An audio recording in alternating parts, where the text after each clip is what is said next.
हम लोग श्रीमद् भागवतम के प्रथम स्कंद के 16वें अध्याय को आज शुरू कर रहे हैं। परीक्षित ने कलयुग का सत्कार किस तरह किया। ये सत्कार शब्द कटाक्ष में है सत्कार मतलब जैसे पुलिस चोरों का सत्कार कैसे करेगी।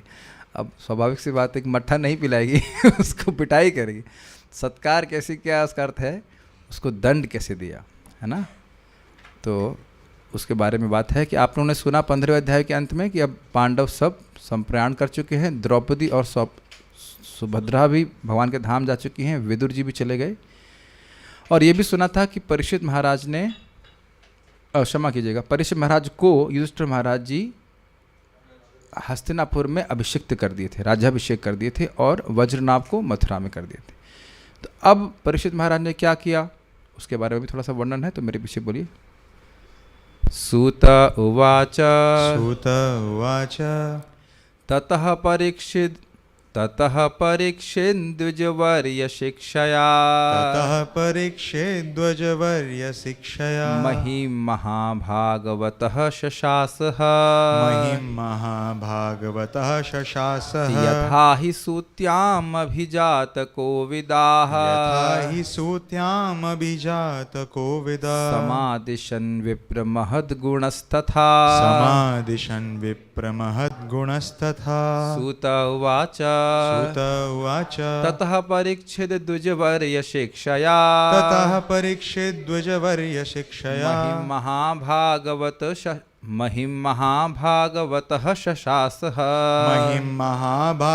महिमहाभागवतः शशासः यथा हि सूत्यामभिजात कोविदाः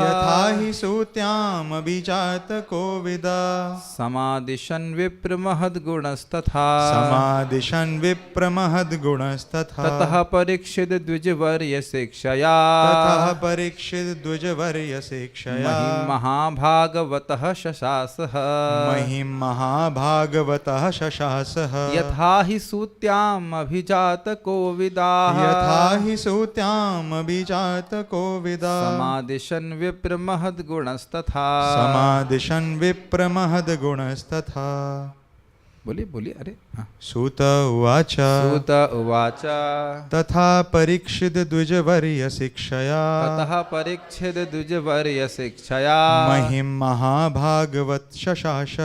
महिमहाभागवतः शशासः यथा हि सूत्यामभिजात कोविदाः समादिशन् विप्रमहद्गुणस्तथा। देखिए, एक बात तो है कि धीरे धीरे समझने में और बार बार रिपीटिशन करने की बहुत ज़रूरत होती है। मेरा अनुभव है, महाराज ने कल जो राम कथा दिया, मैं फिर से रिकॉर्डिंग सुन रहा था और हर बार मेरा ना जो कहते हैं सेंसर वो छोड़ दे रहा था उसको, क्योंकि रामायण पढ़ी है नहीं तो महाराज किसको रेफ़र कर रहे हैं वो समझ में नहीं आता। आप लोगों को भी ऐसा हल होता है कि मुझे नहीं पता, लेकिन भगवान राम की जो मतलब लीला का जो सीक्वेंस है मोटा मोटा तो सुने हैं लेकिन डिटेल में नहीं सुने हैं। आप लोग शायद जानते हो, हम तो रामायण पढ़े नहीं है, पढ़े हैं रामायण क्या कथा सुने होंगे, लेकिन मैं ऐसे डिटेल में नहीं पढ़ा हूँ तो मेरा मन उसको बीच में छोड़ देता है। हम तो क्योंकि वो सुमंत कौन ये एकदम से मैं रिलेट नहीं कर पाता। मैं बहुत प्रयास कर रहा था, लेकिन जब महाराज बोल रहे थे धाम के बारे में, कुछ शिक्षा के बारे में, वो माइंड कैच कर लेता है। मैं देख रहा था कि भागवतम को हम से एक एक श्लोक लेकर पढ़ते हैं तो वो उसको कैच कर लेता है माइंड। परीक्षित महाराज कौन है, सूत गोस्वामी कौन है, ऐसे करके स्लोली। लेकिन मैं खाली बोल रहा हूँ कि पढ़ने का बहुत महत्व है। आप जो चीज़ सुन रहे हो, सुनने के साथ साथ जब पढ़े भी रहते हैं तो वो फिर बात ज़्यादा दिमाग में घुसती है। जैसे मैं सोच रहा था कि चैतन्य महाप्रभु के बारे में बीच बीच में जो लीला बता देता हूँ, तो जो लोग पढ़े रहते हैं उनके लिए समझने में कठिनाई नहीं है। लेकिन अब कोई कहे कि स्वरूप दामोदर कौन है, दामोदर पंडित कौन है, तो जो पढ़ा नहीं रहेगा उसके लिए थोड़ा सा कठिनाई होती है रिलेट करने में, ये बात रहती है। तो इसका भी महत्व है कि व्यक्ति स्वाध्याय भी साथ में करता चले। निवेदन ये है कि जैसे हम आज उसको पढ़ाए हैं तो नोट्स दिए जाते हैं पहले से ही, पढ़ के आएँ, उसके बाद यहाँ सुने और फिर से एक बार पढ़ें, तब आपको एकदम अच्छे से समझ में आ जाएगा। और कुछ नहीं समझ में आएगा तो वो आप पूछ सकते हैं कि बात नहीं समझ में आई। एक अच्छा तरीका है। अब हम लोग पढ़ते हैं इसके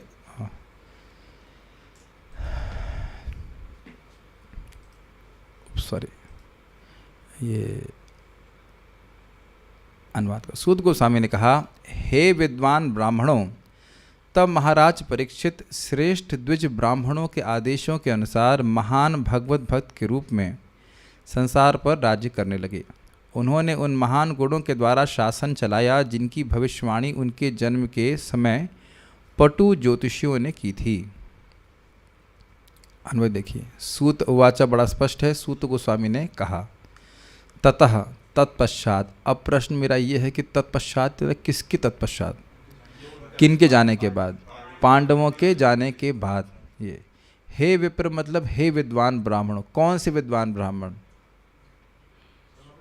शौनकादि ऋषि। वेरी गुड, आप लोग समझ रहे हैं इस बात को। ये श्लोक सूत गोस्वामी बोल रहे हैं तो शौनकादि ऋषि से बोल रहे हैं, तो ये रिलेट करना होगा कि ये विप्र शब्द जो है वो शौनकादि ऋषि के लिए है।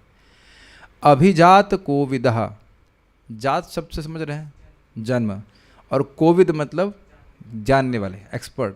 तो कह रहे हैं अभिजात कोविदा, जन्म के समय पटु ज्योतिषियों ने सूत्याम, सूतिका ग्रह सुना है आपने, तो वही सूत्याम वहाँ से पकड़ना पड़ेगा। सूत्याम मतलब उनके जन्म के समय, परीक्षित महाराज के समय, जन्म के समय जो पटु ज्योतिष थे, यथा ही समादिशन, जैसा अभिमत व्यक्त किया था कि ये ऐसे होंगे, पांडु के समान होंगे या बहुत सारे राजाओं का उल्लेख किया था, इनके समान होंगे, इनके समान होंगे, यश में इसके समान होंगे, शौर्य में इसके समान होंगे। ऐसा वर्णन हम सुन चुके हैं कि नहीं?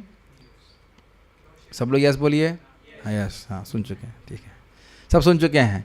यथा ही समादिशन का मतलब है ही शब्द अवधारणा के लिए है, जैसा उनके गुणों के बारे में बोला गया था वैसा ही, उसमें कोई अंतर नहीं आया। मतलब भविष्यवाणी में जो जो बोला गया था कि ऐसे राज्य करेंगे, ये करेंगे, ये करेंगे, तो उसी प्रकार ही तथा महत गुणा, जैसे आदेश किया था ज्योतिषियों ने उसी प्रकार से महत गुणा, महान, उसी के अनुसार महान गुण जिनमें थे, उन महाभागवत, महान भगवत भक्त परीक्षित, महाराज परीक्षित ने द्विजवर्य शिक्षया, श्रेष्ठ द्विज ब्राह्मणों के आदेशों के अनुसार महिम शशासः, पृथ्वी पर राज्य किया। ठीक है, ऐसे बोलने से समझ में आ जाता है। ठीक है, संस्कृत देखिए, सूतवाचा, सूत गोस्वामी ने कहा ततः मतलब तत्पश्चात, अर्थात पांडवों के गमन के बाद, परीक्षित ने, राजा परीक्षित ने द्विजवर्य शिक्षया, श्रेष्ठ ब्राह्मणों की शिक्षा के अनुसार, महिम शशासः, ऐसे पकड़िए, पृथ्वी का शासन किया। कैसे परीक्षित महाराज थे? महाभागवत थे, महान भगवत भक्त थे। उसके बाद कह रहे हैं यथा ही, जिस प्रकार, निश्चित ही जिस प्रकार, सूत्याम, उनके जन्म के समय, अभिजात कोविदा, जो जन्म के संबंध में कोविद थे। कोविद का मतलब देखो था जानकार थे, अर्थात इस समय में ये बच्चा जन्म लिया है, इसमें अंदर ये सामुद्रिक शास्त्र था, सामुद्रिक शास्त्र के अनुसार इसके ये हाथ के लक्षण, ये चेहरा दिख रहा है, इस प्रकार से ये समझते हुए समादेशन, जो उन विप्रों ने या उन ब्राह्मणों ने बोला था कि लड़का ऐसा आगे होगा, उसी प्रकार से ही उन्होंने राज्य किया था।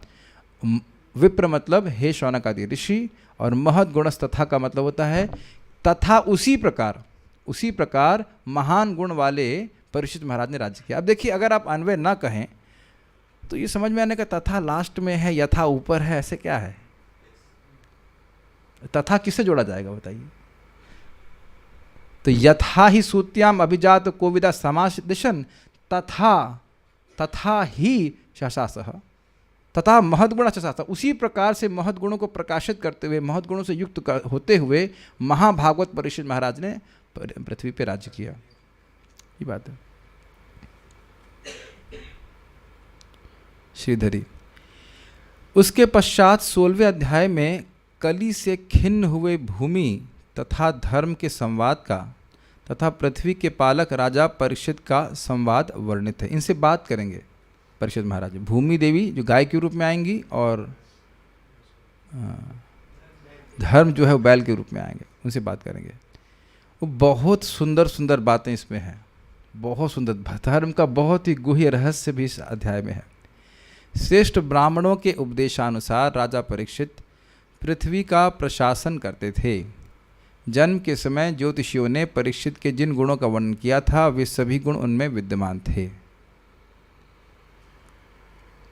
वैसे कटाक्ष में हम लोग कह सकते हैं कि अब जो राजा हैं उनके कौन से गुणों का कौन सा ज्योतिष वर्णन किया है। और महाराज तो और बोलते हैं कई बार कि जो लोग इस समय भगवान बन के घूम रहे हैं उनसे पूछो कि तुमसे कौन रिक्वेस्ट किया था कि तुम अवतार लो। सोचने वाली बात है। और अवतार लेकर के तुमने कौन सा काम किया जिसके लिए तुमको कहा जाए कि अवतार हो। अवतार ना ही कहे आमी अवतार। अवतार वो अपने आप को भगवान नहीं कहते और ये लोग अवतार नहीं हैं और अपने को भगवान कहते हल्ला करते। इंटरेस्टिंग है।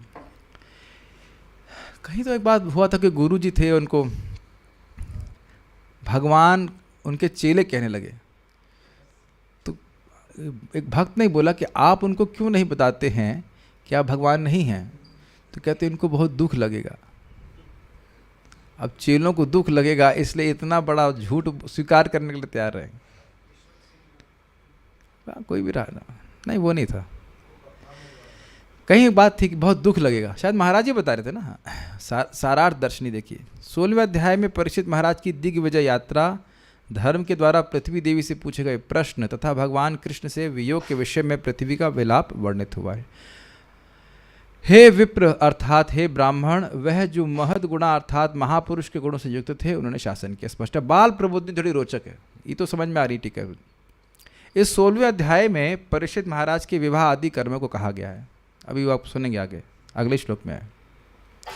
धर्म के प्रश्न और भूमि की शोकोक्ति को भी निरूपित किया है।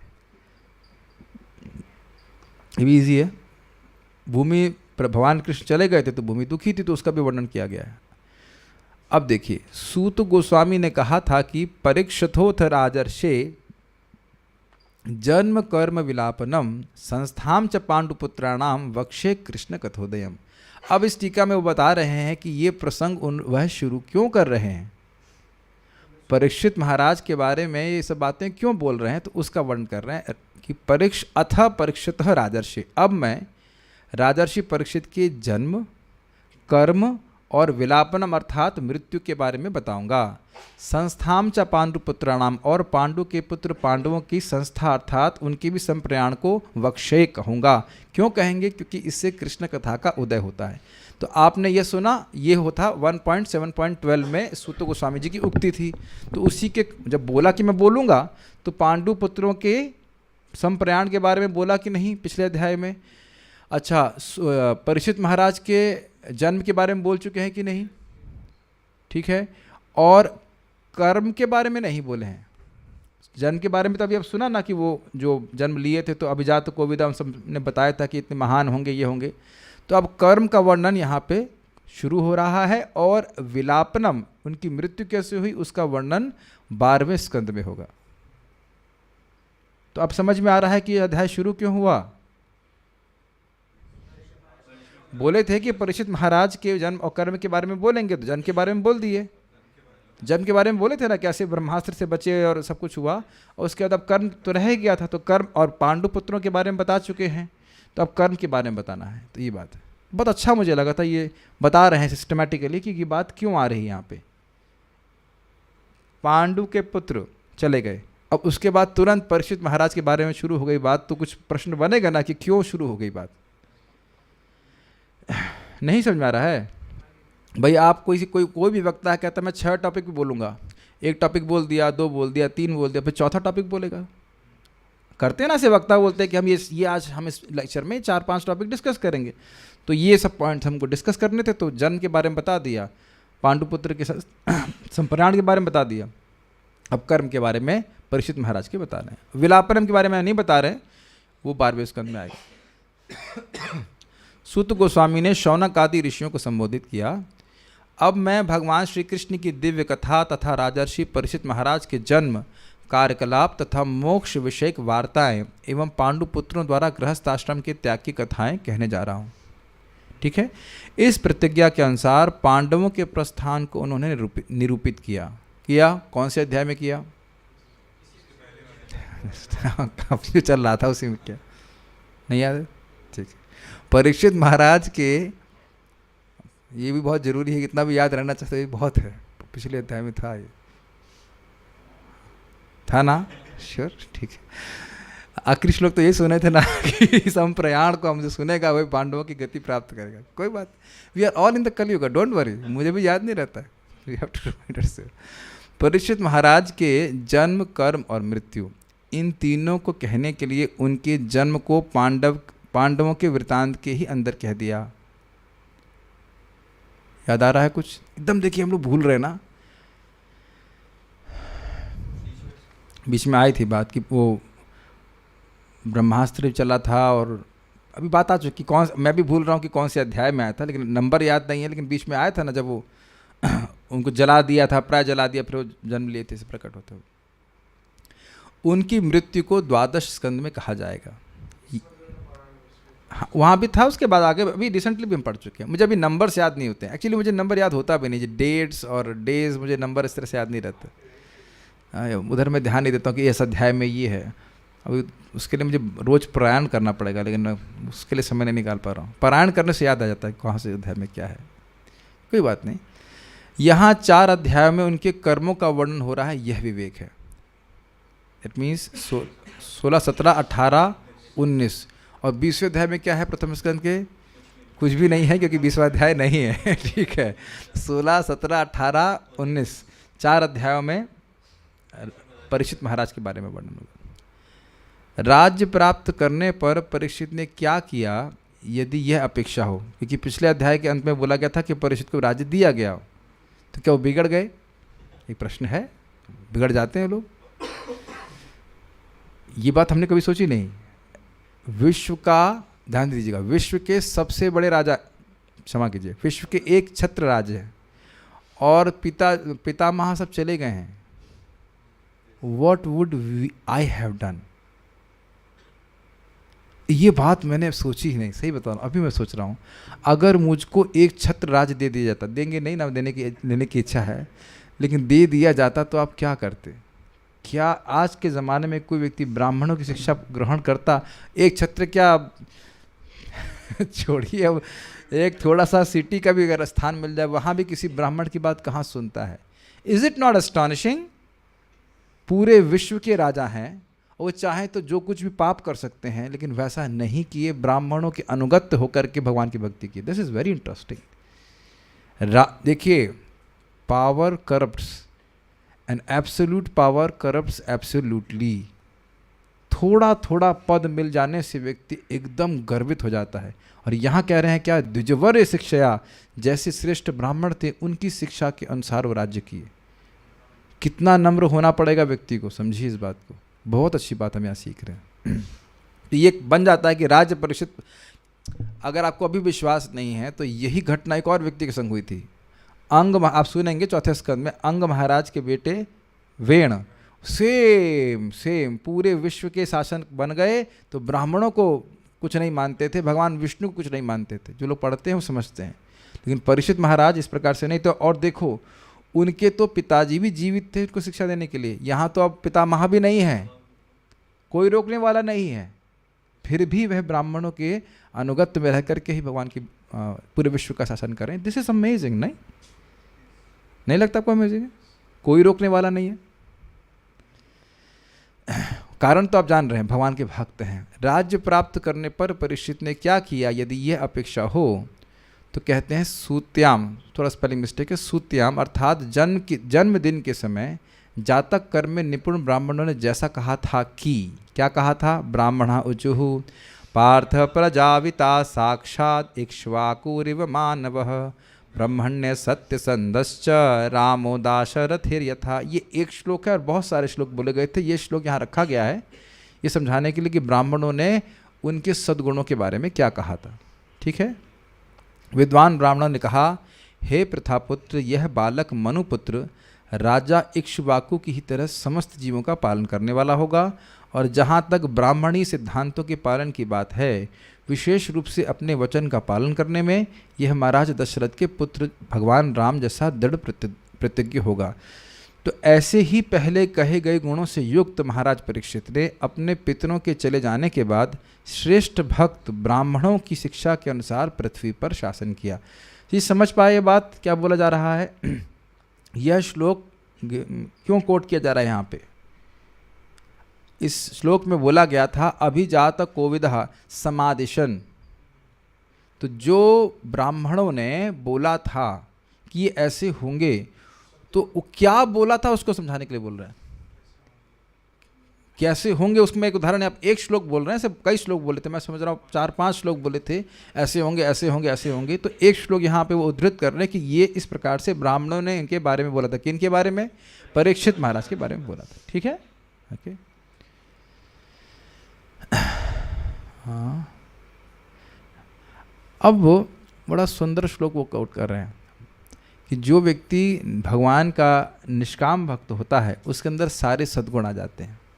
तो ये श्लोक बहुत सुंदर है, प्रहलाद महाराज के द्वारा बोला गया है। 5, 18, 12 प्रसिद्ध श्लोक है, मेरे संग आइए। यस्यास्ति भक्तिर्भगवत्या किंचना सर्वैर्गुणैस्तत्र समासते सुराः हराव भक्तस्य कुतो महद्गुणा मनोरथेना सति धावतो बहिः। ये बहुत सुंदर श्लोक है, इसकी तो क्लास ही अलग हो जाएगी, लेकिन इसको थोड़ा थोड़ा समझने का प्रयास कीजिए। यस्यास्ति, जिसमें है, क्या है? भक्ति। कैसी भक्ति? किसमें भक्ति? भगवती। भगवती मतलब भगवान में, भगवती मतलब माँ दुर्गा नहीं, भगवती मतलब भगवान में। कैसी, किस प्रकार की? अकिंचना, निष्काम, एकांतिक भक्ति है। तो सर्वैर गुणैस तत्र समासते सुरः, उसके चरित्र में या उसके सत्व में सारे देवताओं के गुण निवास करते हैं। ठीक है, लेकिन इसमें बड़ी सुंदर टीका आचार्यों ने करी है। कहते हैं देखिए, देवताओं के गुण तो देवताओं के उपासक में भी निवास करते हैं। तो इसमें कौन सी विशेष बात हुई अगर भक्त के चरित्र में हो? तो इसलिए वहाँ कहते हैं शुभधा, भक्ति शुभ देने वाली है, शुभ गुणों को देने वाली है। तो वहाँ जीव गोस्वामी या चक्रवर्ती पाद दोनों में से कोई एक टीका करता है, भक्ति साम्य सिंधु में ये श्लोक कोट किया गया है। कहते हैं कि नहीं, देवता अपने सारे गुणों के साथ उस भक्त के शरीर में निवास करते हैं और भगवान अपने सारे गुणों के साथ उसके शरीर में निवास करते हैं। तुम्हारे हृदय सदा गोविंद विश्राम, ये सुन चुके हैं आप। केवल ऐसा नहीं है कि भगवान के गुण या देवताओं के गुण उसमें हों, देवता अपने गुणों के साथ, भगवान अपने गुणों के साथ उसके हृदय में निवास करते हैं, इसीलिए निरंतर प्रकाशित होते हैं। आप देखिए, भगवान किसी भक्त के हृदय में निवास कर रहे हैं, बहुत ध्यान से सुनिए, भगवान किसी के हृदय में निवास कर रहे हैं तो प्रकृति की बाह्य अवस्था से वह जाने वाले नहीं, इसलिए जो गुण प्रकाशित हो रहे हैं वह हमेशा प्रकाशित होंगे। We are good.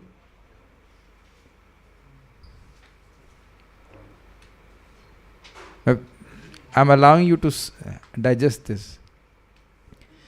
जिस भगवान जिसके हृदय में निवास कर रहे हैं तो वह तो अब प्रकृति के क्या कह सकते हैं कंट्रोल में तो है नहीं। तो अब ऐसा नहीं है कि विषम परिस्थिति आई तो वह गुण प्रकाशित नहीं करेगा, वो सद्गुण विषम परिस्थिति में भी प्रकाशित करेगा।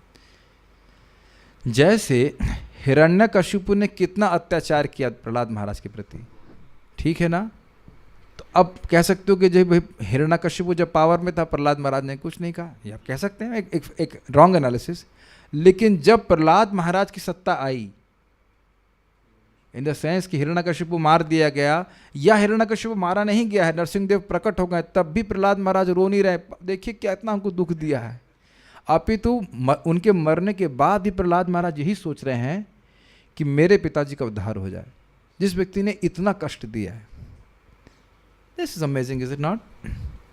तो ये हरिदास ठाकुर जी को देख लीजिए, जीसस क्राइस्ट को देख लीजिए, जिसकी भी भगवान श्री कृष्ण में अच्छी मतलब भक्ति है, एकांतिक भक्ति है, वह बाह्य अवस्था से अपने जो सद्गुण प्रकाशित कर रहा है उसमें परिवर्तन नहीं होता।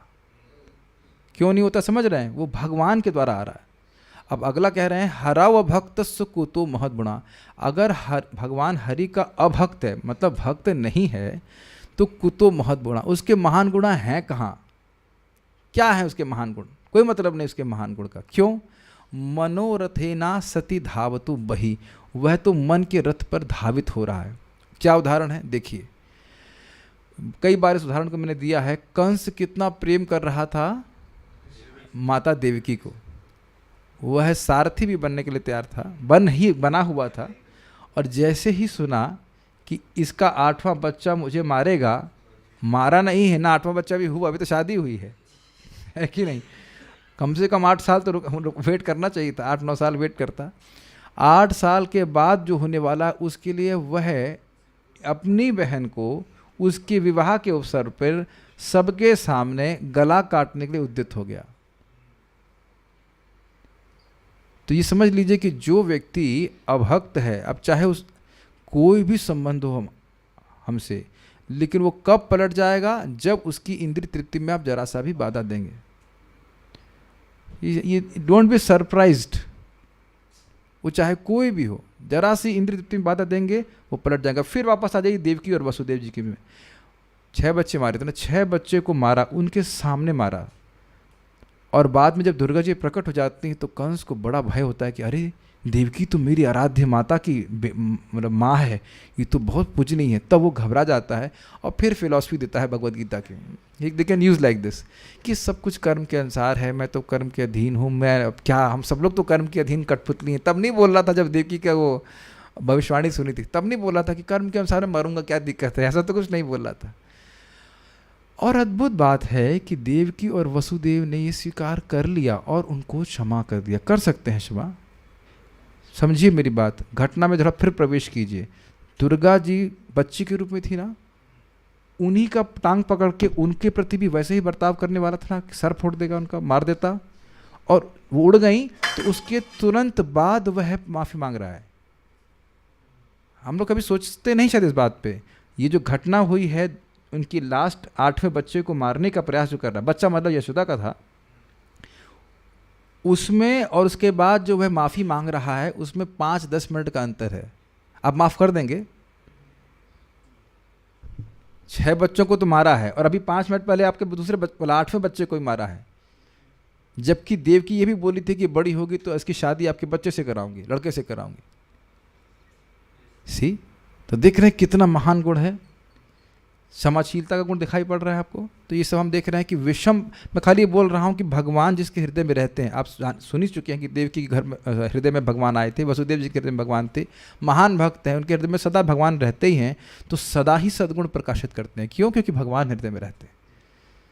ठीक है, ये आप लोगों को लग रहा होगा खाली सिद्धांत है, लेकिन हम एक व्यक्ति को जानते हैं जो दुर्गा जी के उपासक हैं, और खुद ही मुझे बोलते हैं कि उनके पूरे शरीर में हर अंग में दुर्गा जी विद्यमान रहती हैं।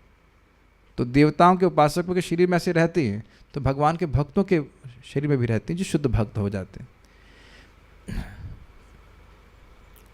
एक छोटी सी घटना सुनाऊंगा। प्रभुपाद जी, एक व्यक्ति था, वो थोड़ा तंत्र मंत्र जानता था, और उसकी शक्ति ये थी कि मान लो कोई पीछे जा रहा हो और उसकी पीठ की तरफ वो देखता रहे, तो व्यक्ति स्तंभित हो जाएगा।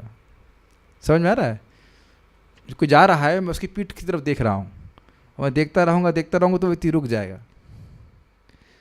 प्रभुपाद जी को देखता रहा, प्रभुपाद चलते रहे, कुछ नहीं हुआ। फिर प्रभुपाद पूछे, मुड़ के देखे, कहते तुम्हारा जादू मुझ पे नहीं चलेगा। उनको यह भी मालूम चल गया कि वो जादू कर रहा था। समझ रहे हैं? तो महान भक्तों के संग ऐसा नहीं होता है। तो ये बहुत सुंदर श्लोक यहाँ पे कोट कर रहे हैं, समझ में आ रहा है इस बात को। महाभागवत पे वो बोल रहे हैं कि किस प्रकार से, क्योंकि वो महान भक्त थे भगवान के, इस कारण से इस गुणों को प्रकाशित कर रहे थे। जो व्यक्ति पूर्ण पुरुषोत्तम भगवान वासुदेव के प्रति शुद्ध भक्ति उत्पन्न कर लेता है, उसके शरीर में सभी देवता तथा उनके महान गुण यथा धर्म, ज्ञान तथा त्याग प्रकट होते हैं। ठीक है।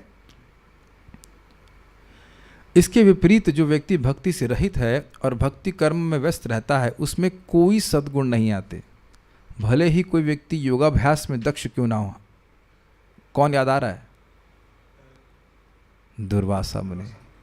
देखिए फिर, बहुत अच्छा श्लोक है। दुर्वासा मुनि केवल जल की 2 बूंद परीक्षित महाराज अम्बरीश महाराज पी लिए, तो अब उनको जान मारने के लिए प्रस्तुत हो गए।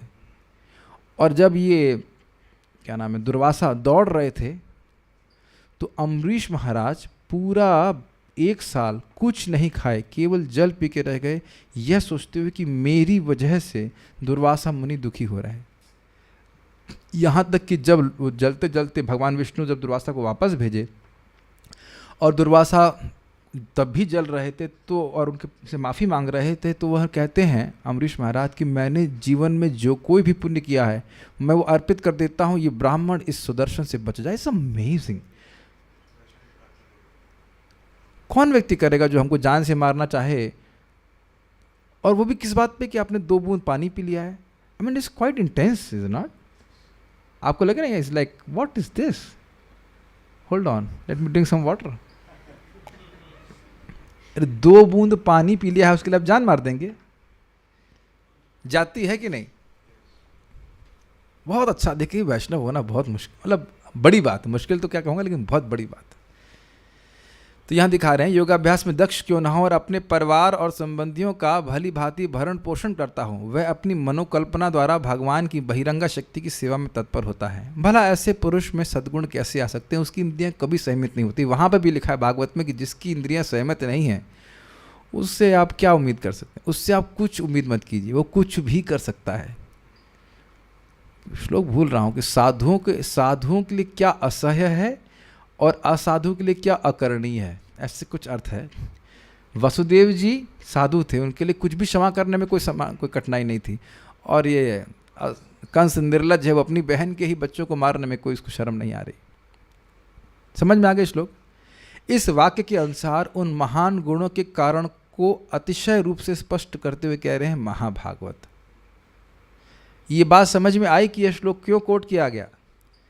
यह कहते हुए सिद्धांत यह है कि जिसमें भगवान की शुद्ध भक्ति होती है उसमें सब गुण प्रकाशित होते हैं। ठीक, अब ये कह रहे हैं कि महाभागवत में कितने गुण प्रकाशित होंगे? कुछ आ गया समझ में? यहां जो महाभागवत शब्द है उसी से समझ लेना चाहिए। ये सिद्धांत सभी के लिए है कि जिसमें निष्किंचन भक्ति होती है वह सारे सद्गुणों को प्रकाशित करता है। तो महाभागवत कहने से ही ये समझ लेना होगा इस श्लोक के सिद्धांत के अनुसार कि वो सारे देवताओं के और सारे भगवान के गुणों से, भगवान के सारे गुण का अर्थ है भगवान के गुणों से, वह सारे तो भगवान के गुण नहीं आ सकते हैं, लेकिन उनके शरीर से अंतरिक्ष नहीं ब्रह्मांड नहीं प्रकट हो रहा था, लेकिन भगवान के जो गुण हैं और देवताओं के सारे गुण हैं जो कि जितना एक जीव प्रस्तुत कर सकता है वो सारे वो प्रस्तुत कर रहे थे। कितना गंभीर विचार है ना एक एक शब्द के ऊपर।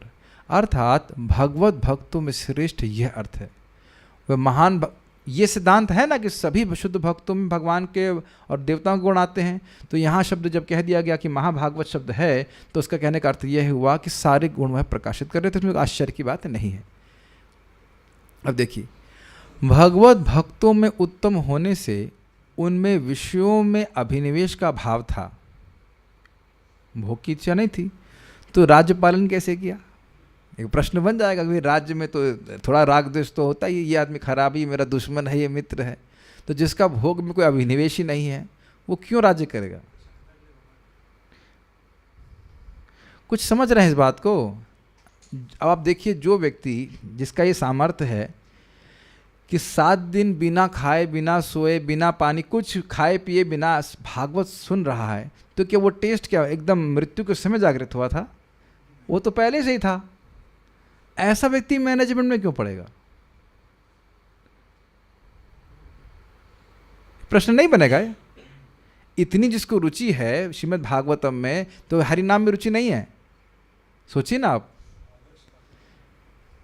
लेकिन प्रश्न तो बन जाएगा ना कि भाई जिसको इतनी भागवत में रुचि है, हरि नाम में रुचि है, वह मैनेजमेंट में क्यों फंसेगा? आदर्श अन्य लोग स्थापित कर ले। Is it not? क्या कोई कम ही है? एक प्रश्न कर रहे हैं। अथवा राजभोग में आविष्ट होने से भक्ति के निर्वाह में विरोध आ गया होगा? ये तो बहुत बड़ी बात है। ये सत्य बात है कि नहीं? परम पूज्य राधा गोविंद महाराज एक प्रवचन में कह रहे थे, भाई अब ये भागवत मैनेजमेंट करने वालों को समझ में नहीं आती। ये सत्य बात है। और श्रीमद् भागवतम ये महाप्रभु के शब्द हैं। श्रीमद् भागवतम को समझने के लिए व्यक्ति को पागल होना पड़ता है। 61 अर्थ। आज एक भक्त के पिताजी उसको बोल रहे थे कि तुमको इस्कॉन वालों ने पागल कर दिया, तो वो दुखी हो रहे थे। लेकिन वो पिताजी सही बोल रहे हैं, उनको पिताजी को बोलना चाहिए कि अभी पिताजी पूरा प्रोसेस चल रहा है, अभी तो हम अप्रेंटिसशिप में पूरी तरह पागल कहाँ हुए हैं। जब हम रात में भी सोना छोड़ दें, भागवत पढ़ते रहें और दिन में भी जप करते रहें, तो अभी तुम्हारे टीचर ही पागल नहीं हो पूरी तरह से, तो हम कैसे पागल? और ये महाप्रभु बोल रहे हैं कि सनातन गोस्वामी तुम एक पागल हो। और नहीं, पहले बोलते हैं सार्वभौम भट्टाचार्य एक पागल थे, मैं एक पागल था, तो मैंने एक श्लोक के 18 अर्थ कर दिए, उसने 9 कर दी, 18 और 9 27। और अब कह रहे हैं कि उसके बाद सनातन गोस्वामी कहते हैं कि हम भी वो सुनना चाहते हैं, तो कहते हैं सुनाते सुनाते 61 अर्थ कर दिए उसके। तो कहते हैं अब आप भी एक मतलब पागल हैं, हम भी एक पागल हैं, हम पागलपन में क्या कह दिए हमको पता नहीं, तो मुझे शायद कुछ अर्थ समझ में आया हो। समझ रहे हैं बात? महाप्रभु तो इतना भी सुनना नहीं चाहते थे कि गोपीनाथ पटनायक को चांगा पे चढ़ाया गया है, वो इतना भी नहीं सुनना चाहते थे। वो तो मतलब बाहर रूप से दिखा रहे हैं।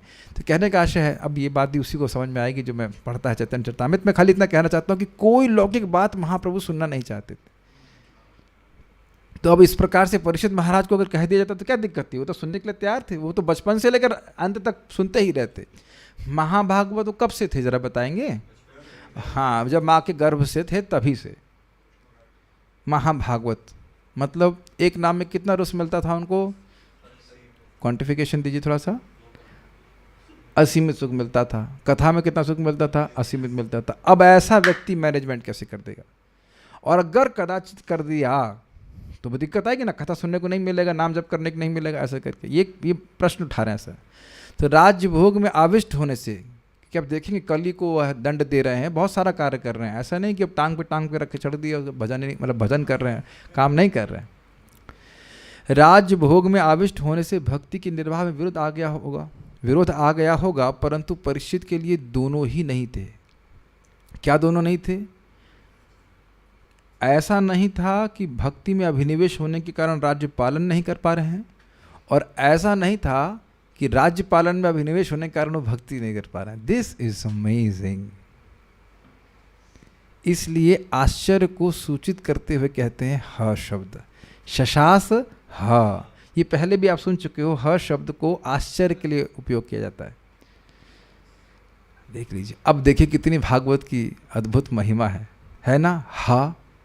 अब हा सोच करके हम कहाँ कुछ भी समझ में नहीं आएगा ना। लेकिन इतना दूर तक आचार्य लोग सोच रहे हैं ना, हा का मतलब आश्चर्य। तो क्या आश्चर्य है? आश्चर्य ये कि भक्त होते हुए भी राज्य किया और राज्य करते हुए भी भक्ति करी। देखिए मेरा अनुभव है, हम तो कुछ समय से छोटा छोटा मैनेजमेंट कर रहे हैं, 1-2 बात से ही चित्त पूरा शुद्ध हो जाता है। शुद्ध नहीं, सॉरी, क्षुब्ध, शुद्ध नहीं बोल रहा हूँ, मैनेजमेंट की बात कर रहा हूँ, जरा सा। और अभी मान लीजिए अच्छा हम तो चलो मैनेजमेंट में हैं, और भक्त लोग जो है मान लो गृहस्थी में है, ठीक है गृहस्थी में है, तो आप कथा सुन के गए, जैसे सुना कि बच्चे के नंबर कम आ गए तो बस सारी भागवत भूल जाते कि नहीं? बताइए, गलत तो नहीं कर रहे ना, है कि नहीं? कुछ भी हम लोग छोटी छोटी बातें प्रभावित हो जाते हैं, तो पूरे राज्य में क्या क्या नहीं होता होगा, तो भी उनकी भक्ति ने नष्ट नहीं, मतलब डिस्टर्ब नहीं हो रही थी। इसके लिए आश्चर्यचकित हो रहे थे। तात्पर्य, महाराज परीक्षित के जन्म के समय निपुण ज्योतिषी ब्राह्मणों ने उनके कुछ गुणों की भविष्यवाणी की थी। भगवान के महान भक्त होने के कारण महाराज परीक्षित में इन सारे गुणों का विकास हो सका। ये भी चर्चा हो चुकी है। असली योग्यता भगवत भक्त होना है और धीरे धीरे सारे ग्राह्य गुणों का विकास होता जाता है। अब आप एक बताइए, प्रभुपाद जी यहाँ पे ये बात कौन सी टीका से ली है? हमने 3 टीकाएं पढ़ी हैं बाल प्रबोधिनी से।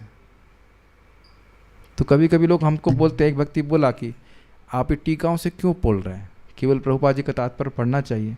हमने उनको बहुत नम्रता से उत्तर दिया। हमने कहा कि जितनी मेरे पास है, कि आपने क्या प्रभुपाद जी के प्रथम स्कंद के प्रथम अध्याय के प्रथम श्लोक के तात्पर्य को पढ़े हैं? इसमें लिखा है कि जो गंभीर छात्र है वो और आस्वादन करने के लिए सारे आचार्यों की टीका पढ़ेगा। अब समझ में आ रहा है ना प्रभुपाद जी यह बात क्यों बोल रहे हैं? So we can appreciate Prabhupada purpose more by that.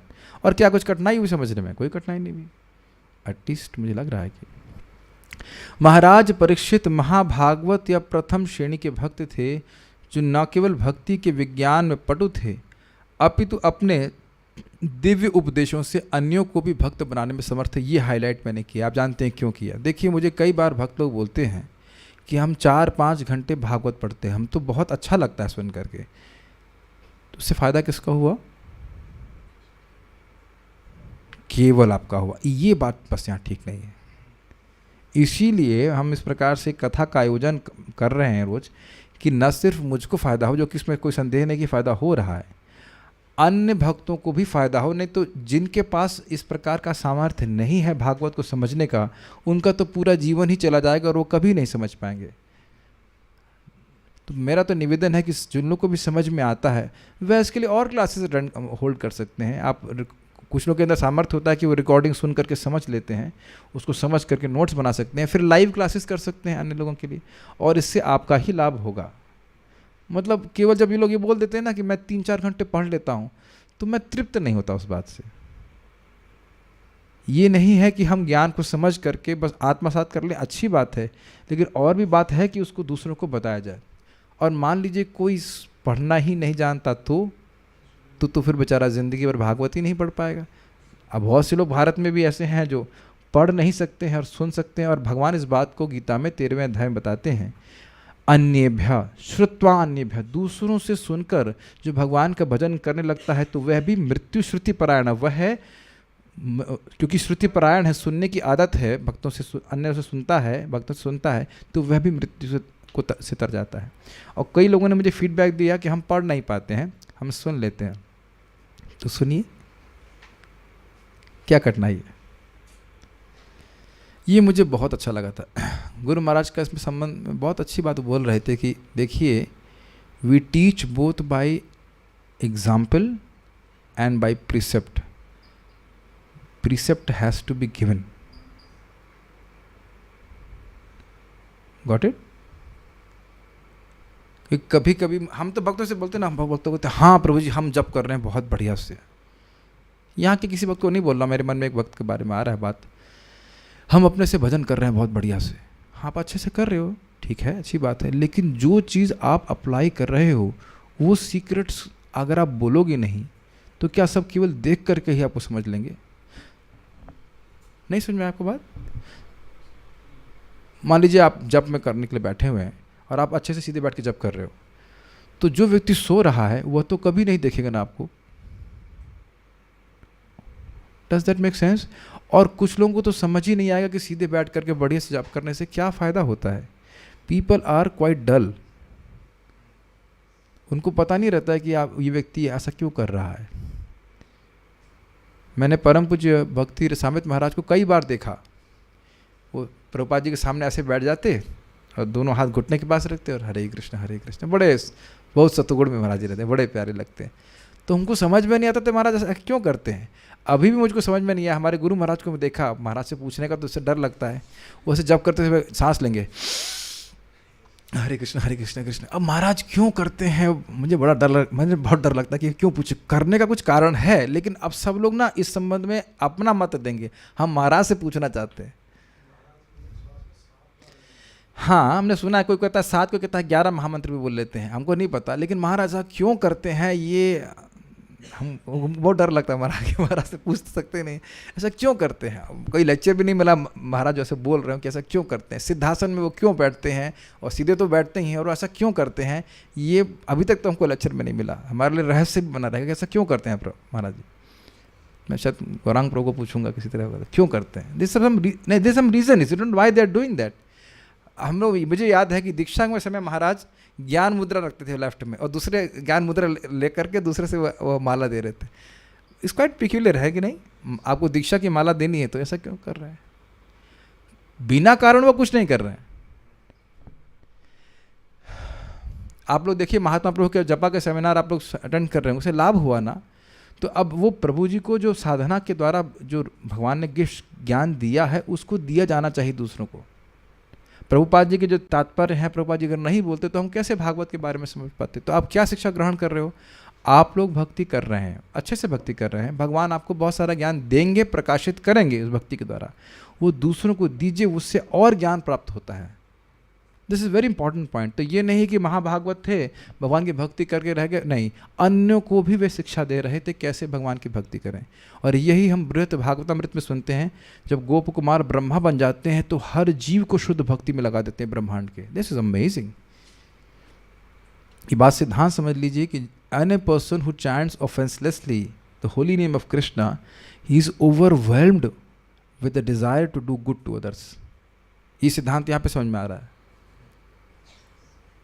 जो व्यक्ति निरपराधिक रूप से नाम जप करता है, उसके हृदय में दूसरों के कल्याण करने की भावना एकदम लाइक बलवती हो जाती है, जैसे बाढ़ सी आती रहती है। तो हम यहाँ देख रहे हैं कि महाराज परीक्षित समझ रहे हैं कि कृष्ण के आश्रय के अलावा कुछ नहीं है, तो इसलिए पूरे राज्य में सभी को भगवान की भक्ति में नियोजित कर रहे थे, अपने आचरण के द्वारा और शिक्षा के द्वारा। और आप ये देखेंगे पृथु महाराज के केस में भी आगे जाकर, पृथु महाराज भी राजा हैं और वह शिक्षा भी दे रहे हैं।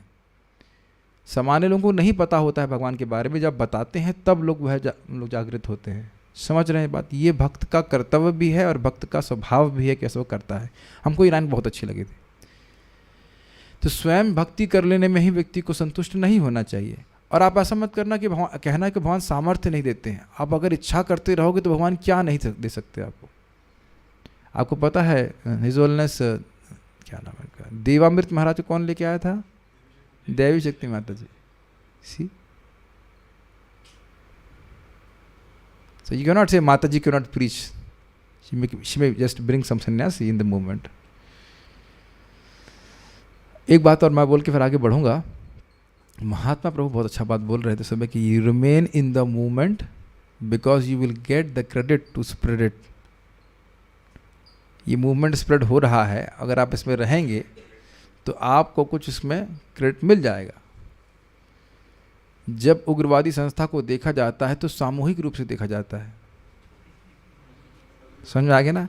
केवल बम फोड़ने वालों को नहीं, उसको खाना बनाने वाले सबको गोली मारी जाती है। क्या सभी को उग्रवादी माना जाता है कि नहीं? तो चाहे कोई प्रसाद बना, मतलब नेगेटिव एग्जाम्पल ले रहा हूँ, प्रसाद बनाने वाला हो या कोई जो कुछ भी सारी सेवा जो करने वाला, जो फ्रंट लाइन प्रीचर कोई हो सकता है, सारे लोग सहायता करने वाले सभी को भगवान के प्रचारक माना जाएगा। जैसे हम बड़े खुश हैं कि अब कुछ भक्तों ने मेरे अन्वय में सहायता करने में मदद करने के लिए हो गए हैं, प्रस्तुत हो गए हैं, तो अच्छा लग रहा है। उनको भी लाभ मिलेगा प्रचार का, भागवत के प्रचार का। अतएव महाराज परीक्षित प्रथम श्रेणी के भक्त थे और इस तरह वे बड़े बड़े मुनियों तथा विद्वान ब्राह्मणों से राय लिया करते थे, जो उन्हें शास्त्रों के आधार पर सलाह दे सकें कि राज्य का शासन किस तरह चलाया जाए। मैं इसको कई बार कहा हूँ और मुझे बड़ा अच्छा लगता है कि देखिए, उनके पास महान ब्राह्मण थे, हमारे पास कौन है? श्रील प्रभुपाद जी। आप देखेंगे कि अगर प्रभुपाद जी के ग्रंथों को आप नियमित रूप से पढ़ेंगे तो आपको यह अनुभव होगा कि प्रभुपाद जी आपको कुछ शिक्षा दे रहे हैं, आपके जीवन में आलोक रहेगा। मनगढ़ंत तरीके से हम अपना जीवन नहीं जिएंगे। द्विजवर ये शिक्षया, तो कि हम लोग अच्छा एक minute, please raise your hand if you are Mahabhagavat. ठीक है, महाभागवत नहीं, please raise your hand if you are निष्ठा किस स्तर पे आगे हो? रुचि, आसक्ति, भाव नहीं। Please raise your hand if you are अनर्थ निवृत्ति। यस यस, ठीक है, अनर्थ निवृत्ति पे है। तो अब आप बताइए, जो महाभागवत है, भगवत प्रेम पे है, वह ब्राह्मणों की शिक्षा के अनुसार चल रहा है, अपने को स्वतंत्र नहीं मान रहा है। तो हम अपने को स्वतंत्र मान कर चलें कि हम समझ रहे हैं कि भक्ति हमारे लिए क्या है, कैसे श्रेष्ठ है, तो बताइए, तो मूर्खता ही होगी ना। प्रभुपाद जी आगे बताएंगे, every decision which is important in a life must be in consultation with some senior person. ठीक है, तो जो भी कोई महत्वपूर्ण हमारे जीवन में क्या कहेंगे, डिसीजन क्या कहेंगे, कार्य नहीं, कुछ निर्णय होता है, वह सीनियर भक्तों से, श्रेष्ठ भक्तों से पूछ सलाह मशवरा कर लेना चाहिए। नहीं तो हम किससे सलाह लेंगे? आर डियर माइंड, जो कि हमारा बहुत बड़ा दुश्मन है। अच्छा, ये काफ़ी इंटरेस्टिंग है ना कि हम दुश्मन से सलाह लें कि भाई मेरे लिए अच्छा क्या है। जिसको आप दुश्मन मानते हो, सोचो ना, इस जगत में किसी को दुश्मन मानो, जानी दुश्मन, और उससे बोलो भाई इसके लिए क्या क्या क्या करना चाहिए इस परिस्थिति में, तो वो अच्छी एडवाइस देगा ना आपको। This was very striking for me. एक एक बात है लेकिन बहुत स्ट्राइकिंग है ना, जो मन अनियंत्रित है वो हमारा दुश्मन है ना, और दुश्मन की सलाह हम मान रहे हैं, क्या मूर्खता नहीं होगी? और ये मूर्ता करेगा व्यक्ति अगर भक्तों से नहीं पूछेगा। और कब नहीं पूछेगा? अहंकार मतः या निताई पद पासार्य, मैं मुझसे अधिक कौन जानता है, मुझे शास्त्र पढ़ने की क्या जरूरत है। और प्रभुपाद जी यही बोलते हैं कि नौ शिक्षा भक्त अर्थात वो जानबूझ करके शास्त्र सुन करके भक्ति के सच्चे मानदंड को नहीं जानना चाहता। मैं तो बहुत श्रेष्ठ भक्त हूँ, मैं तो बहुत श्रेष्ठ भक्त हूँ। ओके, हमको मुंह पे एक व्यक्ति बोला, हम बलराम हॉल क्लास में जा रहे थे, हमने क्लास में नहीं जा रहे, हाँ सीख लिया हमने आपने सीख लिया?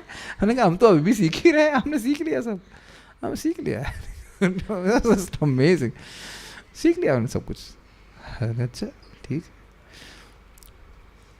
बहुत अच्छी बात। यहाँ उनकी नम्रता आपको दिखाई पड़ रही है। यस, ऐसे महान राजा आजकल के निर्वाचित प्रशासकों से अधिक जिम्मेदार होते हैं। निर्वाचित समझते हैं जो इलेक्टेड होते हैं, उन लोग की बात कर रहे हैं, जो आजकल के नहीं होते हैं। एक बार सेवा का मौका अवश्य दें, लेकिन वो यह नहीं बताते कि किसकी सेवा। वो कहना चाहते हैं एक बार मुझे अपनी इंद्रियों की सेवा का मौका अवश्य दें, मैं अपनी इंद्रियां खूब संतुष्ट कर लूं। और हम लोग क्या सुनाई पड़ता है, ये हमारी इंद्रियों को संतुष्ट करेगा क्या है कि नहीं? दोनों लोग धोखेबाज है कि नहीं? क्योंकि वे महापुरुषों द्वारा वैदिक साहित्य में संकलित अनुदेशों का पालन करने के प्रति करके उनके प्रति कृतज्ञ रहते थे। समझ रहे हैं?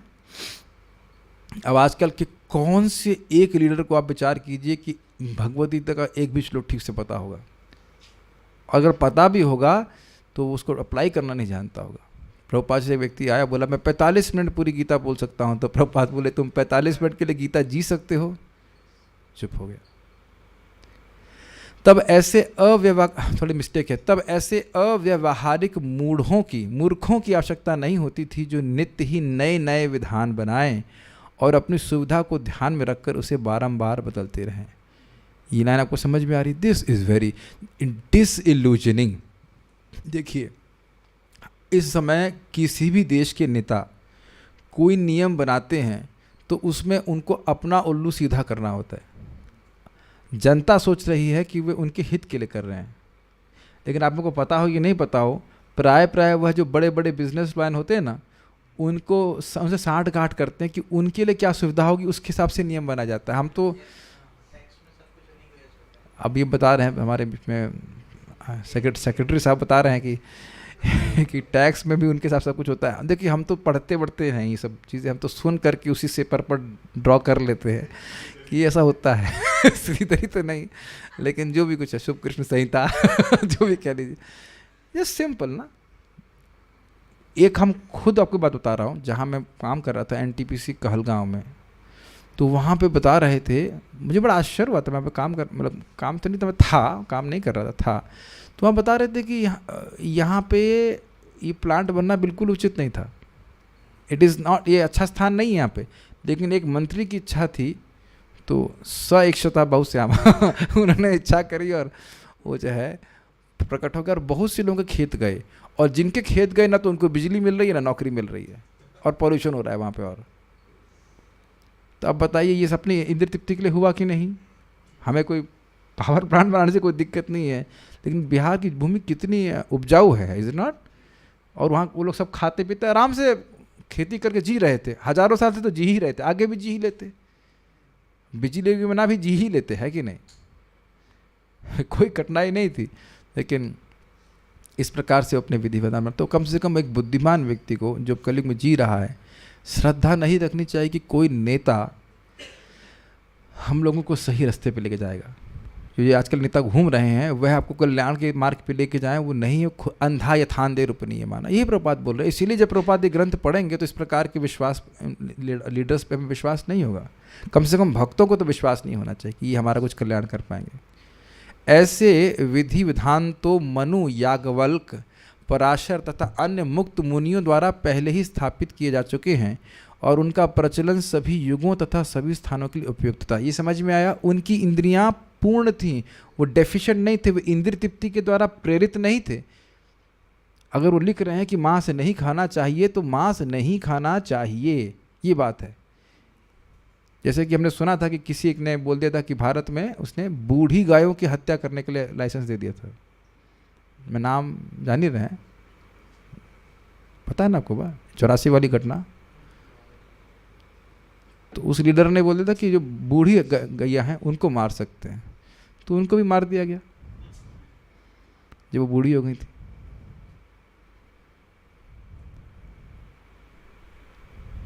ये स्थिति रहती, ये बहुत बड़ा अपराध किया गया था। दिख नहीं रहा है कि क्या बूढ़ी गाय को तुम, बूढ़ी माँ हो जाएगी तो मार दोगे जान से, क्योंकि भाई माँ जब यंग हो तो नहीं मारो, लेकिन जब बूढ़ी हो तो गोली मार दो या काट के खा जाओ। गाय भी तो माँ है कि नहीं? देख रहे हैं धर्म के प्रति लोग कितने अंधे हैं।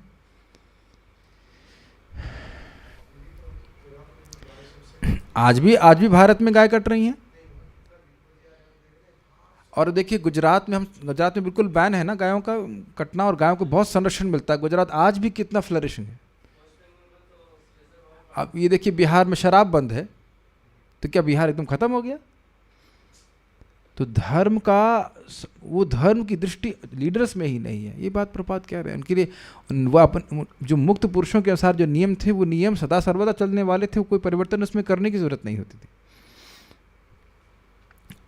अतएव सारे विधि विधान प्रामाणिक थे और किसी त्रुटि या दोष से रहित होते थे। ठीक है, समझ में आ गई बात?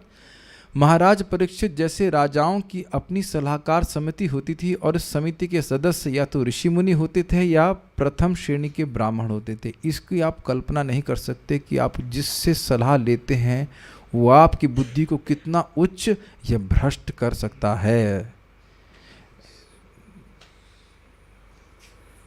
मेरा अनुभव है, हमारा एक प्रोजेक्ट था फार्म में है, तो उसमें कुछ समय के लिए इंचार्ज था। तो कुछ लोग बीच में आए थे सेवा के लिए और मुझे बोलते रहे ये सबसे पहले ये रोड बनाइए। और मेरा भी बार बार बोलते रहे, तो मेरा दिमाग उसमें घूम गया। तो मेरा 1.5 लाख रुपए उस यूजलेस रोड बनाने में लग गया, इसका कोई उपयोग नहीं अभी तक।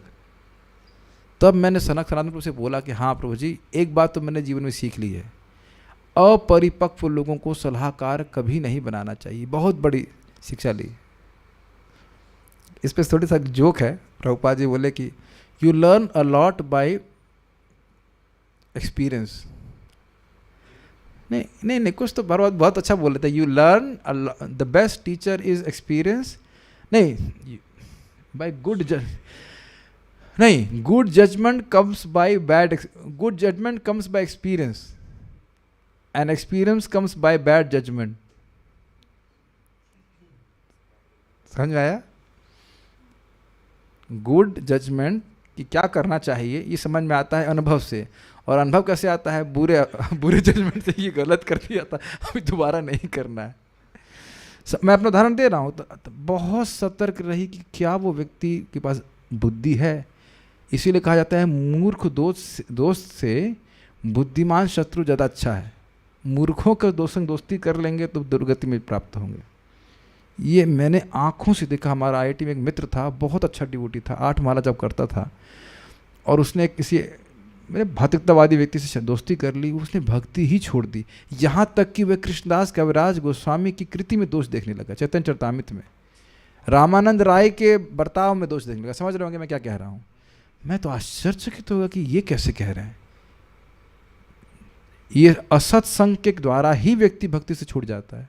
Please be very careful. ये बहुत बड़ी बात है। समझ रहा है? अब आप थोड़ा सा वापस लीला में आ जाइए। कंस ने जब भगवान कहाँ बात आई थी, जब वो मंत्री आए थे, मंत्री बोल रहे थे, हाँ, जब भगवान वो दुर्गा जी वाला केस था ना, दुर्गा जी उड़ गई, तो अब दुर्गा जी बोलने कि तुमको मारने वाला वहीं कहीं पैदा हुआ है। तो अब और कंस सोच रहा था क्या करना चाहिए। तो अब उनके महान मंत्री आ गए, बोले सरकार तो बहुत इजी है, क्या करना है, इस 1 महीने में आसपास में जितने भी बच्चे पैदा हुए उनको मार देना चाहिए। कितना अच्छा एडवाइस दे रहे हैं। हाँ, सही कह रहे हैं आप, चलिए ऐसे ही करते हैं। समझ में आया? ऐसे ही तुम पाप किए, कितने पाप किए? 6 बच्चों को मारे। अब क्या देखो, मंत्री एडवाइस दे रहा है और बच्चों को मारो। ठीक है, तो ये बहुत सुंदर बात है कि जो ब्राह्मण उनको एडवाइस दे रहे थे वे कोई वेतन नहीं लेते थे, और ना उन्हें ऐसे वेतन की आवश्यकता ही रहती थी। मैं इसको एक्सप्लेन नहीं करूँगा, आप में से कोई व्यक्ति एक्सप्लेन कीजिए इस लाइन को। प्रभुपाद जी ने ऐसा क्यों बोला? ये बोला है, इसका महत्व क्या है? वे कोई वेतन नहीं लेते थे, ना उन्हें ऐसे वेतन की आवश्यकता ही रहती। इसमें 2 बात बोली हैं। और इसमें क्यों प्रभुपाद बोल रहे हैं? You want to say something? Yes प्रभु, बहुत अच्छी बात बोल रहे हैं। हाँ बोलिए। वो वेतन इसलिए नहीं लेते थे प्रभु जी क्योंकि उनका स्वरूपता ही था कि उनको वो बने ही हैं, ज्ञान देने के लिए हैं। वेतन की आवश्यकता उनको इसलिए नहीं थी कि उनकी आवश्यकता ही बहुत कम थी। ब्राह्मण हैं तो उनको वो धन की जरूरत है ही नहीं ज़्यादा, वो ज्ञान अर्जन करने में लगे। और एक बात है, और एक और बात थी इसमें। यस तानिश प्रभु, this is very very interesting point. प्रभु वेतन लेने के बाद अब सत्य नहीं बोल सकते। Yes, that is a point. राजा को डांट नहीं सकते हैं, राजा को डांट नहीं सकते हैं। जो वेतन ले रहा है वो सर्वेंट है, वो उसको बॉस इज ऑलवेज राइट। तो राजा तो बॉस है, तो राजा कहेगा हम ही कर रहे हैं, जी सरकार बिल्कुल सही कर रहे हैं आप। समझ रहे हैं? एक छोटा सा एग्जाम्पल सोच लीजिए। एक व्यक्ति था, एक मंत्री था राजा का, तो राजा ने कहा कि बैगन बहुत बढ़िया है। हाँ सरकार बैगन बहुत बढ़िया है, बैगन से अच्छी तो कोई मतलब सब्जी ही नहीं, किसी मौसम में बैगन मिलता है। बैगन के गुणों का व्याख्यान करना चालू किया। फिर उसने कहा कि मैं समझता हूँ भिंडी बहुत अच्छी है। तो कहता हाँ सरकार, भिंडी की जो लस होता है तो हड्डियाँ बड़ी मजबूत होती हैं, ऐसे कुछ तो बोलना चालू किया। फिर उसने राजा ने कहा ये तो हर बात में हाँ मिला रहा है।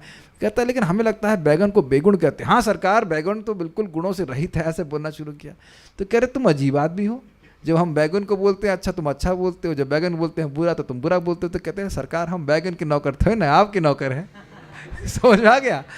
तो आप देखेंगे कि जो वेतन लेता है वो स्वामी की बात मानता है, स्वामी का दोष तो ना बताएगा, नहीं बताएगा वो। लेकिन अब इस पर छोटी सी कहानी और हम सुनाना चाहते हैं चाणक्य पंडित की। चाणक्य पंडित जी चंद्रगुप्त मौर्य के मंत्री थे। ये बहुत बहुत अच्छी शिक्षा है। तो एक बार आप जानते हैं उन्हीं की शिक्षा से वह गाय चराने वाले थे ना चंद्रगुप्त मौर्य, और भाग के राजा बन गया। इसम इनकंसीवेबल, पूरे भारत के राजा बन गए थे। कितना सामर्थ्य हो सकता है ब्राह्मण के शक्ति के द्वारा। तो एक बार कोई व्यक्ति चाणक्य पंडित से मिलने के लिए आया, और उस समय वो कुछ कार्य कर रहे थे, राज कार्य कर रहे थे। मैंने कहा आपसे कुछ बात करना चाहता हूँ। कहा एक मिनट रुकिए। एक दीपक बंद किए और फिर दूसरा दीपक चलाए। बोला अब बोलिए। व्हाट? देखा आप, हम आपसे बात करने आया था, एक दीपक जल रहा था उसको आपने बुझा दिया, फिर दूसरा दीपक शुरू कर दिया, ये क्या, उसके पीछे रहस्य क्या है? तो उन्होंने बोले देखिए जब मैं राज काज कर रहा था तो उस दीपक में राजा का तेल था, और अब मैं आपसे व्यक्तिगत बात कर रहा हूं तो ये इसमें मेरा तेल है। इतने इंडिपेंडेंट थे चाणक्य पंडित। ये एक छोटा सा एग्जाम्पल दे रहा हूं, इसी प्रकार से सारे ब्राह्मण थे। ठीक है, they were not obliged to go in the, कहते हैं toe the line of the king, कि राजा जो बोल दिया बस वही है। जो वो बोल रहे हैं द्विजवर्य शिक्षा, बहुत अच्छी बात है। शिक्षा देने के लिए बुद्धि खाली होनी चाहिए, मतलब कचरा नहीं भरा रहना चाहिए, तब तो हम सब सोच पाएंगे। Does it make sense? जैसे हमारे तानिश प्रभु बता रहे थे कि इनको बीच में चक्कर आ रहा था, तो ये मेरा नाड़ी परीक्षण करने आए, फिर कहे मैं आज कर नहीं पाया क्योंकि मुझे ही चक्कर आ रहा है। तो अब समझ गए, अगर जो गुरु है या शिक्षक है, मैं एग्जाम्पल दे रहा हूँ, मतलब वैद्य का अगर परेशान है दूसरे की बीमारी कैसे ठीक करेगा?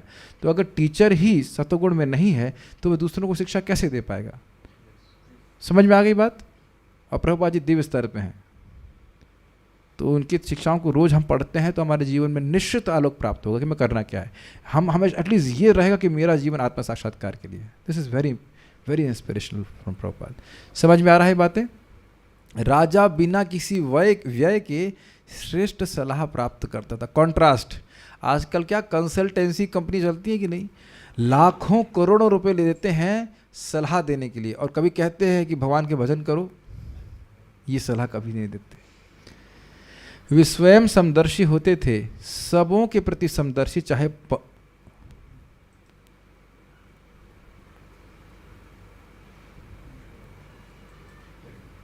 क्या हो गया?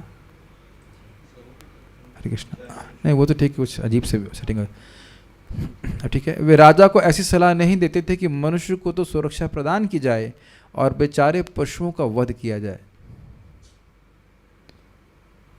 प्रभुपाद जी देखिए वो श्लोक है, और उस श्लोक को प्रेजेंट कंटेक्स्ट में मैपिंग करते हुए हमको पढ़ा रहे हैं।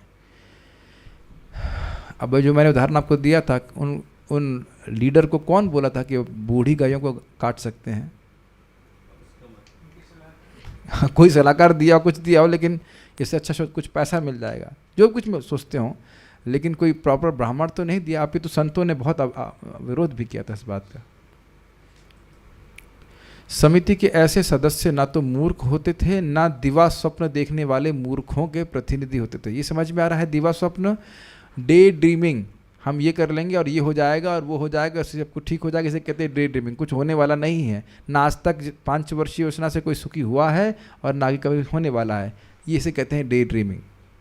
Make sense?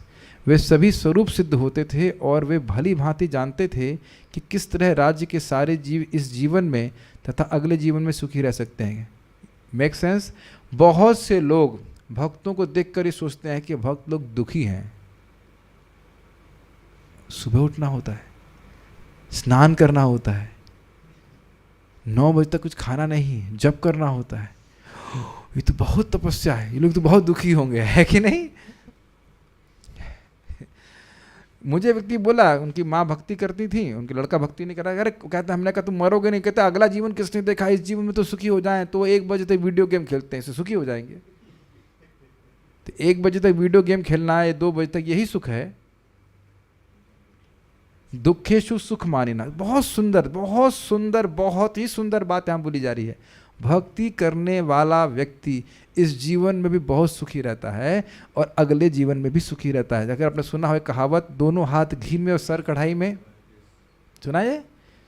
इस जीवन में भी आप देखो आपका जीवन कितना आसान हो गया है कि नहीं। एक भक्त अभी शादी करने वाले हैं, तो उनको मैं इक्वेशन बना रहा था, 10,000 रुपये आपका, 15,000 रुपये आपका घर का किराया और 15,000 में खाना खा लोगे, मैक्सिमम 30,000 सैलरी उनकी, 1 लाख से ऊपर है। मैंने कहा बाकी कहाँ खर्च क्या करोगे? पिक्चर देखना है? नहीं, पिक्चर तो नहीं देखते हैं। होटल जाना है, वहाँ तो जाते नहीं। मसूरी घूमना है, वहाँ तो जाना नहीं। ईजी हो गई नहीं लाइफ? लाइफ गृहस्थ आश्रम में भी ईजी हो गई कि नहीं? और नहीं तो फिर कितना, जो लोग भोग में पड़े उनके लिए कोई लिमिट है? बताइए। Do you feel it is a great blessing कि भगवान आपको इंद्रिय तृप्ति से विरक्त कर देते हैं, है कि नहीं? किसी भी आश्रम में रहते हो, मैं तो लोगों से डील करते हुए देख रहा हूं कि इतना उनके दुखों को खुद ही निर्माण कर लिए हैं। खुद का घर है, हम सच नाम नहीं रहे, खुद का घर है जिसमें वो रह रहे हैं, फिर भी एक दूसरा घर ले लिया 25-30 लाख, जितने लाख रुपये लिया, उसके 25,000 महीने की वो क्या कहते हैं उसको, इंस्टॉलमेंट देना है। और दुख हो रहा है कि हम क्रिस्टा में नहीं घूम रहे हैं। क्रिस्टा मतलब इनोवा क्रिस्टा। क्या ये बेवकूफ़ी की बात है कि नहीं? अब ये हम सच्ची बात बोल रहे हैं, नाम नहीं बोल रहे हैं, लेकिन हमको हंसी आती, क्या बात पे ये लोग दुखी हो रहे हैं। मैं तो इस बात पे, मेरे पास सामर्थ्य भी है कि हम बाइक है यहाँ पे रखे, मतलब कि पैदल जाते हैं, मंदिर जाएंगे, थोड़ा कुछ वजन भी तो कुछ कम होगा। और इसी में व्यक्ति जल रहा है कि हमारे पास क्रिस्टा नहीं है, और यहाँ नहीं सोच रहा है कि मेरे पास माला नहीं है, माला जाप नहीं कर रहा, उसकी कोई चिंता नहीं है।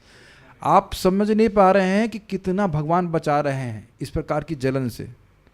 इस जन्म में भी खुश हैं और आगे भी। एक और घटना प्रभुपाद जी को बताऊंगा समझ। एक व्यक्ति प्रभुपाद को बोला, तुम लोग इतनी तपस्या कर रहे हो, उसको लग रहा था, और मान लो तुमको मृत्यु के समय मालूम चले भगवान नहीं है तो तो प्रभुपाद ने कहा, ये बताइए कि हम लोग क्या तपस्या कर रहे हैं? सुबह उठते हैं, नाचना नृत्य करते हैं, प्रसाद खाते हैं, कीर्तन करते हैं, तुम्हारी तरह जॉब पे जाना नहीं पड़ता, तो इस जीवन में तो हम सुखी हैं, और हमको पता है कि कृष्ण भगवान है, कृष्ण हमको लेके जाएंगे, और तुम पाप कर रहे हो, तुम अभी बहुत दुखी हो, और मृत्यु के समय तुमको मालूम चला कि भगवान है, भगवान के नियम तोड़ने पे यमदूत आते हैं, तब तुम्हारी स्थिति क्या होगी?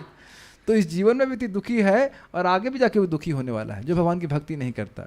ठीक है, वे खाओ पियो और मौज करो जैसी भोगवादी मौज विचारधारा के समर्थक न थे। हम लोग उसके समर्थक हैं। क्या खाओ? भगवान का प्रसाद खाओ। क्या पियो? भगवान का अर्पित चरणामृत पियो। और मौज कैसे करो? हरे कृष्णा कृष्णा कृष्णा हरे हरे, हरे राम राम राम हरे। ये है कथा में आनंद देता है। महाराज देखिए कितना हंसते हैं। दोनों का नाम दे रहा हूँ, परम पूज्य राधा गोविंद महाराज, परम पूज्य राधानाथ महाराज। राधानाथ महाराज तो ऐसे करके हंसते हैं, पूरा फुल बॉडी लाफ्टर। और राधा गोविंद महाराज तो जोक मारे बिना रहेंगे नहीं। आप देखिए पहले के उसमें तो खूब महाराज जोक मारते हैं, तो कहाँ हंसते नहीं है। हम लोग क्या बड़े सीरियस होकर क्लास दे रहे हैं कि बताइए, है ना? मन प्रसन्न हो जाता है कि नहीं? और कीर्तन करने में कितना आनंद है भाई। तो अंतरंगा शक्ति की वृत्ति। आप देखिए परम पूज्य वृंदावन चंद्र महाराज जो हंसेंगे तो कितना हंसते, कितने आनंद में रहते हैं। ये तो देख रहे हैं ना कि क्या कठिनाई आ रही, ना बैंक बैलेंस है, ना क्या घर बनाए, ना क्या किए। प्रत्यक्ष देख रहे साधु लोग खुश रहते। और गृहस्थ आश्रम में भी आप सुखी रह सकते हो अगर आप भगवान का नाम जप करें, भगवान की भक्ति करें। भगवान के संपर्क के बिना कोई व्यक्ति सुखी नहीं रह सकता, चाहे वो साधु भी बन जाए। एक बात मैं थोड़ा बोलना चाह रहा था, महाराज पे बोल रहे थे, हित्वात्म पापम पातम गृहमंद कूपम वनम गतो यद हरिमाश्रयेता। तो महाराज कह रहे थे कि भाई ठीक है, कम से कम एक समय में अपने जीवन में, प्रहलाद महाराज कह रहे हैं कि घर छोड़ करके व्यक्ति को वन में जाना चाहिए, लेकिन कह रहे हैं वन में जाना चाहिए केवल ये नहीं बोल रहे हैं, वनम गतो यद हरिम आश्रयेता, हरि का आश्रय लेना चाहिए। तो मान लो कोई वन नहीं जा पा रहा है तो घर में रह के हरि का आश्रय लेना चाहिए, लेकिन वन में जाके गांजा पी रहा है तो ये ठीक नहीं है। समझ आ रहा है? ये नहीं बोला जा रहा है कि वन में जाकर गांजा पियो, अगर करते हैं ऐसा, वन में जाके हरि का आश्रय लो, ठीक है। तो भक्त लोग भी मौज, लेकिन उस तरह से मौज नहीं कर रहे थे वो लोग बोलते। कौन ऐसा व्यक्ति जो सुबह उठते ही नृत्य करता हो, बताइए? कोई नहीं ना। और केवल भक्त इस प्रकार से आनंद में लेते। वे वास्तविक अर्थ में विचारक होते थे और वह यह भली भांति जानते थे कि मनुष्य जीवन का उद्देश्य क्या है। इन सारे प्रतिबंधों के अंतर्गत राजा की सलाहकार समिति सही निर्देश देती थी और राजा या प्रशासनाधिकारी स्वयं योग्य भगवत भक्त होने के कारण राज्य के कल्याण के लिए उन आदेशों की छानबीन करके उनका पालन करता था। ये समझ में आया? ब्राह्मणों ने जो बोला उस पर वे स्वयं उनका सामर्थ्य होता था कि विचार करें। ये बहुत इंपॉर्टेंट बात है। मैं कई बार भक्तों को बोलता हूँ कि आपको मैं ये बोल रहा हूँ, ये आप समझ रहे हो कि नहीं? इसका अर्थ क्या है? क्या आप ये स्वयं समझ पा रहे हैं कि ये मेरे लिए हितकर होगा? जब हम स्वयं समझ लेंगे तो उसको अपने जीवन में धारण करेंगे। एक बात जो बोली जा रही है वह हर व्यक्ति तुरंत नहीं समझ लेता है कि ये मेरे लिए हित का है। एग्जाम्पल दूंगा, मैं हमेशा बोलता हूँ कि सीधे बैठ के जप करो। एक स्टूडेंट ने 3 साल बाद बोला, अच्छा आप सही कह रहे थे प्रभु जी। 3 साल के बाद उसको समझ में आया कि मैं सही कह रहा था। It take some time to understand कि वो क्या बोला जा रहा है। तो यहाँ आप क्या देख रहे हैं, जो उन्होंने ब्राह्मणों से सुना उनका सामर्थ्य था उस पर विमर्शन करने का, यहाँ सही बात है, और इस कारण से वे राज्य में अपने उसको अप्लाई कर रहे थे। This is not an easy thing. सुनने के बाद क्षमता हो कि यहाँ सही बात बोली जा रही है, फिर वो जीवन में धारण करके कर सके, ये बहुत बड़ी योग्यता है, क्योंकि वो दिखना चाहिए सत्य है। महाराज युधिष्ठिर अथवा महाराज परीक्षित के समय का राज्य वास्तव में जन कल्याणकारी राज्य होता था, क्योंकि राज्य में कोई भी दुखी नहीं रहता था, चाहे वो मनुष्य हो या पशु। आप जानते ही प्रजा मतलब कोई भी जन्म लेता था तो उसका वो दायित्व देते थे पिता के समान। महाराज परीक्षित विश्व के जन कल्याणकारी राज्य के एक आदर्श राजा थे। अगले श्लोक को हम कल देखेंगे। तो आपने परीक्षित महाराज के बारे में सुना, यहाँ पे कुछ कमेंट्स हैं तो just see 1 second. Okay, there is no question and comments here. Shrimad Bhagavatam की जय, श्रील प्रभुपाद की जय। ताई गौर